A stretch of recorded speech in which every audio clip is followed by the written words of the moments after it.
Have you ever walked through a city park, perhaps one that was just recently redesigned, and you notice this dirt path just cutting straight across the brand new grass? Oh yeah, all the time. Right. Urban planners actually have a specific term for that. They call them desire paths. Which is a great term. It really is. The architects lay down these rigid paved walkways and right angles, expecting pedestrians to just blindly follow their blueprints. But human beings are inherently practical. Right. If the paved path takes a long detour and the exit is diagonally across the lawn, people will just walk across the grass. Exactly. And over time, hundreds of footsteps wear away the turf, leaving this highly visible dirt trail that reflects where people actually need to go rather than where the planners dictated they should go. And that image of the dirt path is really central to our exploration today. It is. Welcome to the deep dive. We are undertaking a highly specific analytical mission today. We're going to unpack a guest lecture that was presented during Professor Vojenshenk's 10th university workshop. And the source material we are working from is an audio recording and a transcript of a presentation given by a guest speaker who actually remains unnamed in these documents. Right, but his professional background is really the entire focus here. It provides the essential lens for everything we're going to discuss. He's not a political scientist or a historian. He is an IT consultant, an author, and a systems engineer. So his whole professional life is dedicated to analyzing complex information systems, implementing agile methodologies, and debugging networks that are failing. Yes, and what he does in this lecture is take those exact analytical tools, the diagnostic frameworks used to optimize tech startups, and he applies them to the rather chaotic, frequently toxic world of political organizing. He treats the modern political party not as this sacred democratic institution, but essentially as a failing algorithm. That's a perfect way to put it. And the overarching mission of our deep dive today is to thoroughly diagnose why these traditional organizations consistently fail to harvest good ideas from their citizens. And then we'll explore a rather radical redesign he calls the incubator model, which attempts to basically hack political culture from the ground up. To start this diagnostic process, we have to begin exactly where the IT consultant starts his lecture, which is not with flowcharts or data points at all. No, it's a fundamental philosophical assertion. Right. He asks the audience at Professor Ingenk's workshop to consider a simple question: what is humanity's greatest invention? And you'd think people would say the printing press or penicillin or the internet. Sure. But his answer sets the foundation for his entire critique. He asserts that humanity's greatest invention is freedom. And using the word invention there is very deliberate. It implies freedom is not just a natural occurrence. It's a total paradigm shift. When we think of freedom as an invention, we're forced to acknowledge its fragility. In the natural world, the default state is often just chaos or dominance by the strong. Like a struggle for survival. Exactly. Freedom is this highly complex, deeply artificial architecture that must be actively achieved and meticulously structured. It doesn't just exist in a vacuum. Just like a delicate piece of machinery, it needs an energy source to keep it running. And the fuel for that maintenance, he argues, is the good idea. Yes. He establishes a direct functional relationship between the abstract concept of freedom and the highly practical unit of a good idea. Meaning the true measure of a society's freedom is directly proportional to the quantity and quality of good ideas flowing through its systems. Freedom requires constant problem solving.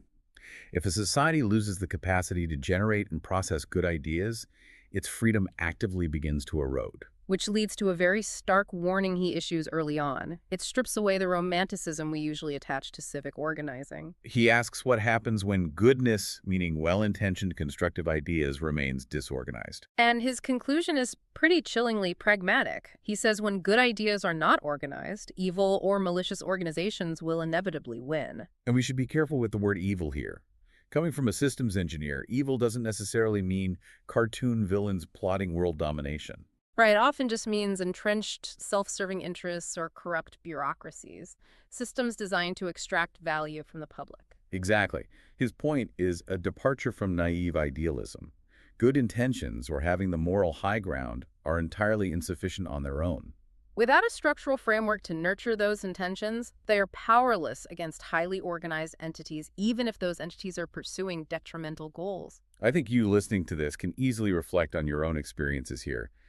This dynamic isn't limited to national politics. Think about your local community board or your workplace. How often have you witnessed a brilliant solution completely fail to launch just because there was no organized system to implement it? We see it constantly. The idea is sound, the passion is genuine, but the organizational vehicle to carry that idea from concept to reality is missing or broken. And because that vehicle is missing, the highly organized status quo easily prevails. That specific failure of implementation brings us directly to the concept of power. To organize goodness effectively, you have to understand how power operates mechanically. So the speaker breaks down civic power using a framework that removes the emotional weight we usually attach to the word. Right, he establishes that power itself is neither inherently good nor evil. Much like gravity or thermodynamics, it's simply a mechanism. It is the capacity to govern how rules are made and to compel outcomes. He outlines 6 specific sources of civic power. Breaking these down is essential because it sets up the strategic pivot he proposes for reformers. Let's walk through these 6 pillars systematically. The first source he identifies is physical force. This is power in its most primal state, the capacity for violence or coercion. In a modern context, this translates to control of the police, the military, or state-sanctioned militias. The second source is wealth, the accumulation of capital resources and financial leverage. Wealth generates power because it creates the ability to buy results, to fund infrastructure, and to purchase access to almost any other kind of power. And the third form is state action, which is essentially the bureaucracy, the use of written law, regulatory agencies, and courts to compel behavior. In a healthy democracy, this state power is theoretically granted by the citizenry. But regardless, whoever controls state action wields enormous power over daily life. So we can group those first 3, force, wealth, and state action, as the hard levers of power. Then we move to the fourth source, which operates on a different frequency. Social norms. This encompasses culture ethics and the collective understanding of what a society deems acceptable behavior. It's a softer power operating peer-to-peer, but we shouldn't underestimate it. Social norms can dictate human behavior just as strictly as written law. And over time, shifting social norms inevitably force the rewriting of laws. The fifth source is ideas. Concepts like liberty, equality, or even highly specific policy solutions like a flat tax. Ideas generate power if they possess the gravity to motivate enough people to change their thinking and their actions. Which leads to the sixth source numbers, meaning sheer masses of people. A vocal, coordinated mass of humans creates power by expressing collective intensity. Whether it's a boycott or a voting bloc, crowds fundamentally count. So to recap, we have force, wealth, state action, norms, ideas, and numbers. Here's where the IT consultant's strategic insight becomes highly actionable. Right. He points out a reality that can feel discouraging. Established regimes or entrenched political parties almost always control the top 3 sources. The establishment holds the monopoly on force. They possess the vast majority of the wealth, and they control state action. Therefore, his conclusion is that if you are a reformer, armed with nothing but a good idea, try to fight the establishment symmetrically, is a guaranteed losing battle. You cannot outfund billionaires or deploy physical force against a state military. Exactly. The strategic imperative is that any reform movement must focus its energy entirely on the bottom 3 sources: norms, ideas, and numbers. The speaker outlines a very logical flow of operations here. It begins with the fifth source, organizing meticulously around compelling ideas. By doing the hard work of educating people around those ideas, you begin to slowly shift the fourth source, social norms. And once the culture shifts and the new idea becomes desired, you inevitably gather the sixth source, the massive numbers of people who want to see that idea realized. And it is only when you have amassed overwhelming numbers that you can push upward to exert pressure on state action, forcing the bureaucracy to codify your idea into law. It's a brilliant blueprint for bottom-up systems change. But to understand why this is so incredibly difficult to execute today, we have to look at our current environment. The speaker introduces a concept that is deeply relevant here: the VUCA world. VUCA, which stands for volatile, uncertain, complex, and ambiguous. The concept was originally coined by the U.S. Army War College in the late 1980s to describe the global landscape after the Cold War. But as the IT consultant points out, it perfectly encapsulates the modern, hyper-connected digital age. Let's really examine what it feels like to live in a VUCA environment. We live in a world where economic and social shifts are incredibly volatile. Things change without warning. The future is highly uncertain. Long-term forecasting is nearly impossible. Societal problems are deeply complex. A supply chain issue in one hemisphere causes a food shortage in another. And the information we receive about all of this is overwhelmingly ambiguous. Distinguishing truth from manipulation is a daily struggle. The speaker points out a deeply concerning psychological side effect of living in this environment. It actively erodes traditional empathy and fosters intellectual laziness. Let's unpack that because it's a critical diagnosis of our political culture. Why does a complex world lead to intellectual laziness? It comes down to cognitive load. When the environment is volatile and the solutions required are heavily layered, it becomes exhausting for the human brain to process every nuance. People only have so much bandwidth. So as a defense mechanism against this constant complexity, people retreat. They fall back on mental shortcuts, broad generalizations, and tribal affiliations. It is vastly easier to just adopt the prescribed opinion of your peer group than to engage with a messy reality. And this cognitive exhaustion is where traditional political structures reveal their fatal flaw. The traditional political parties are attempting to navigate this highly complex 21st century VUCA world using rigid 19th century frameworks. Specifically, they are entirely dependent on the traditional ideological spectrum of left versus right. The speaker argues this binary framework is completely breaking down. It was designed for an industrializing world organized around capital versus labor. It is fundamentally ill-equipped to categorize the intersecting crises of the modern age. He shares an illustrative anecdote to highlight this breakdown, referencing the economist Yanis Varoufakis. Yes, Varoufakis recounts an interaction with an Athenian taxi driver.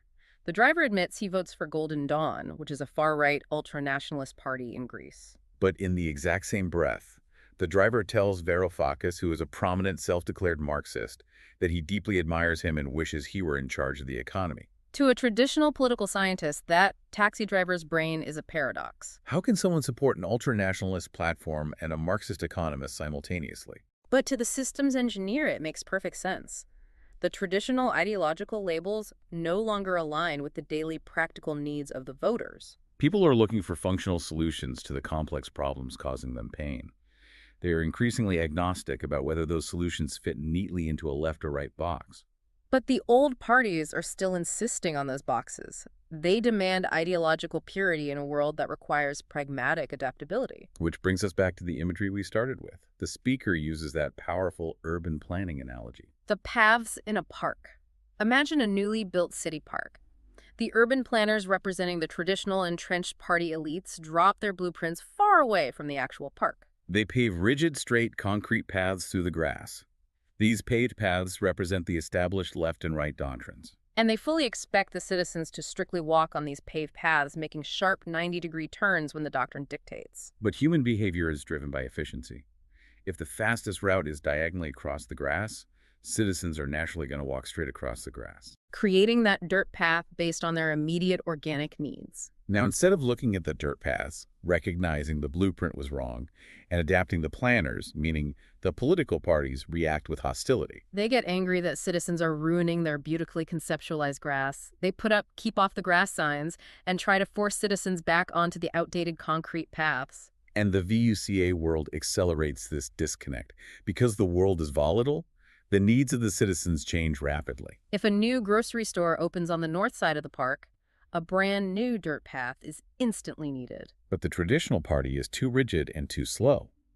By the time they form a committee to discuss the possibility of a new path, the citizens have already worn a trench into the grass. They are fundamentally incapable of responding to modern needs. Instead of adapting, they scold the citizen. This moves us into a granular examination of what happens to a good idea when it encounters this institutional rigidity. Let's trace the ideal theoretical pipeline of a democratic idea. According to a civics textbook, a citizen experiences a problem and formulates a good idea to solve it. They bring this idea to a political organization. The organization embraces it, molds it into a campaign, wins an election, and institutionalizes it as law.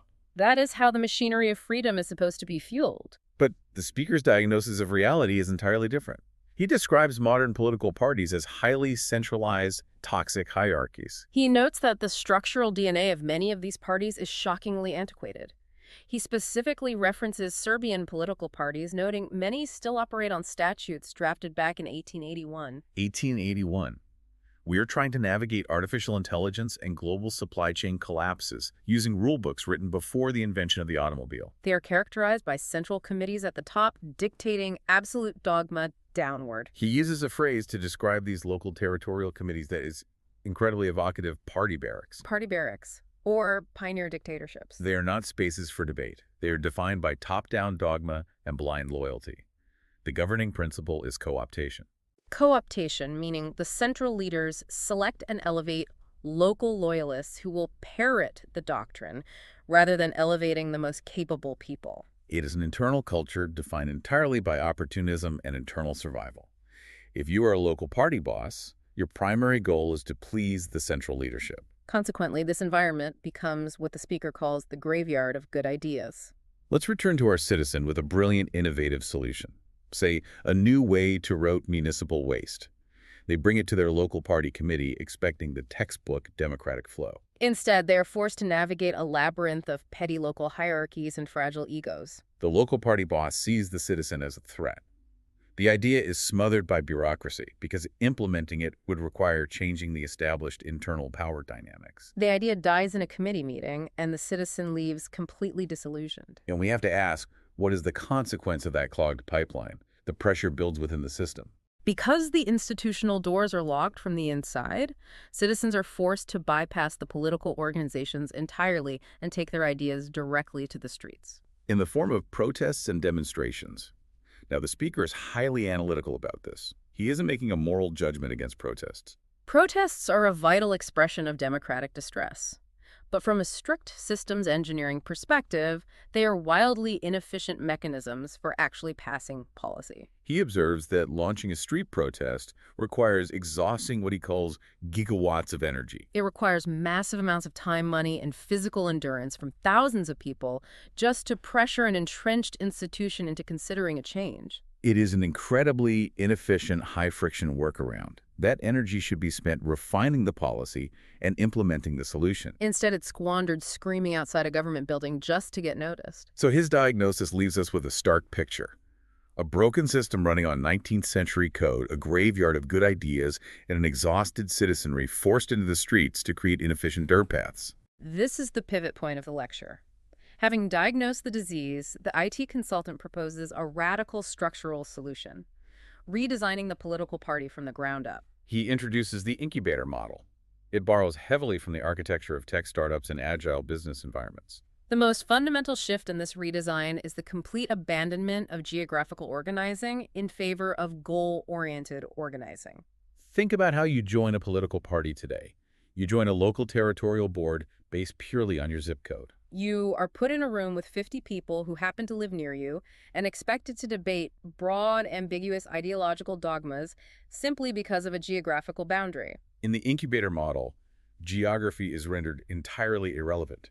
You do not join a local committee, you join a specific, highly focused incubator. And an incubator is dedicated entirely to solving one clear, universally understood problem. It's a task force for a specific solution. The speaker provides concrete examples to show how legible this needs to be. One example is an incubator dedicated solely to the goal of ambulances. Ambulances arrive in 5 minutes. Or another one focused strictly on establishing fair parking fees. These sit in the quadrant of easily understood good solutions. You don't need a master's degree in economics to understand the value of a 5-minute ambulance response.